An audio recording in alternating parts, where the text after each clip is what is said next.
Hello, this is Thomas Leo, and today I'm going to talk about this soup recipe. This is a bone broth soup recipe specifically to moisten lungs, and we're in the fall season right now, and things tend to be more dry during this season. So this is a very common recipe that people use to make soups to help moisten the lungs. And this should be made with bones, usually pork bones, and it makes a very nice bone broth, and it tastes actually very good. So let's talk about some of the herbs in this formula. The first herb that we're going to talk about here is the Nan Xing Ren, not to be confused with the other Xing Ren, which is actually bitter. This is the southern version, and it's sweet almonds, and this is actually sweet. It tastes good, it moistens the lungs, and we use it liberally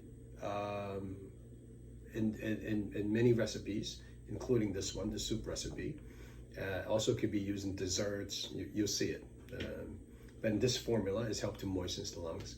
Common ingredient. Not to be confused with the other Xing Ren, which is bitter, and that one is slightly toxic as well.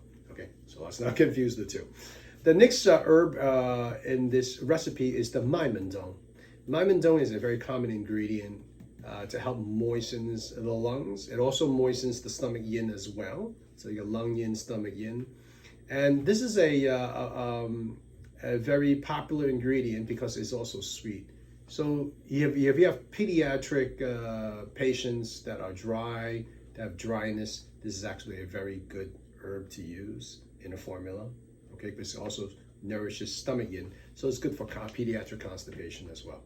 So that's Mai Men Dong. The next herb that we have here is Gou Qi Zi.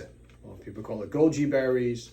Gou Qi Zi, it nourishes, the traditional function is nourishes liver and kidney, yin and blood. It also tonifies the essence. You see it in many soup recipes because it is actually sweet, it tastes good, and this is actually a very good herb. Even though it doesn't nourish lung directly, it nourishes kidney, which is the source of all the yin. So it provides yin to the other organs. So this is an important herb to tonify the source of the yin. Okay, so and also boost essence as well. So that's actually a very good ingredient that should be included. The next herb we have here is Shan Yao, Dioscorea. And Shan Yao actually helps with tonifying the middle jiao. It also astringes lung yin and astringes lung qi. So this is actually very good for moistening because it also prevents the loss of the yin. Okay, and Shan Yao doesn't have much of a taste, so it wouldn't make your soup taste bad. It really doesn't have much of a taste, which is a good thing when you're making soups. Okay, it's a common one. It also boosts the middle jiao as well. Let's move on to this herb. This is tremella. This is Yin Er. This is it's a fungus, right? It's like a mushroom. It's like a fungus, and this is very good for moistening lungs. And as a matter of fact, these two guys, the Nan Xing Ren and the tremella Yin Er, we use it together to make dessert soups, and it tastes awesome. Really, really good. And then again, they pair up again in a moistening lung soup because it also has that property here too. It's taking advantage of that property. Okay, it's moistened lung yin. Awesome herb to use. The next one here we have is yuzu. Okay, yuzu also nourishes yin. This is Solomon's seal. That's the other name for it, right? And it moistens the stomach yin. And it's actually a just overall a sweet yin tonic. And they oftentimes go together too. Let's talk about its partner, which is Sha Shen. Sha Shen and yuzu, they go together hand in hand, and they nourish the lungs and stomach.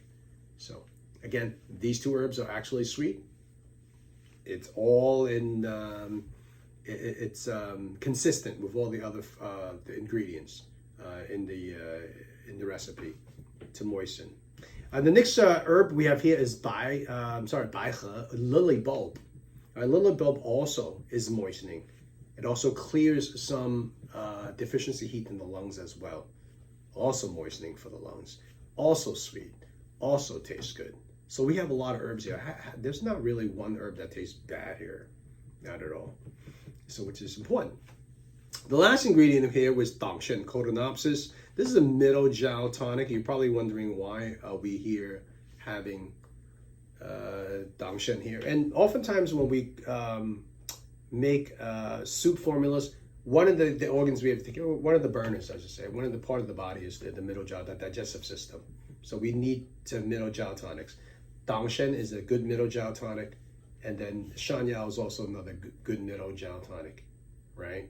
So this helps the body. You know, after all, it's the spleen tonic. When the spleen is deficient, that's when you can get dampness, and dampness will lead to, you know, we have a lot of herbs that nourish yin, so you want to make sure that your middle jiao is working properly, support it, because Chinese medicine practitioners, we have to be very big picture.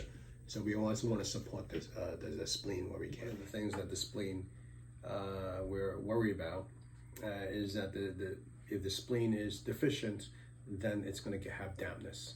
So we have herbs such as the Dong Shen and also Shan Yao that help support the middle jiao, right? In conclusion, these herbs, different combinations you guys can play with and do your own thing, but the criteria for it should be herbs that taste good. Should be herbs that nourish yin, particularly the lung yin, and you also want to have a few herbs that also boost the kidney yin, because that's the source of the yin, and then also have herbs that support the middle jiao. And then there you have it, okay? So I'll see you guys next time.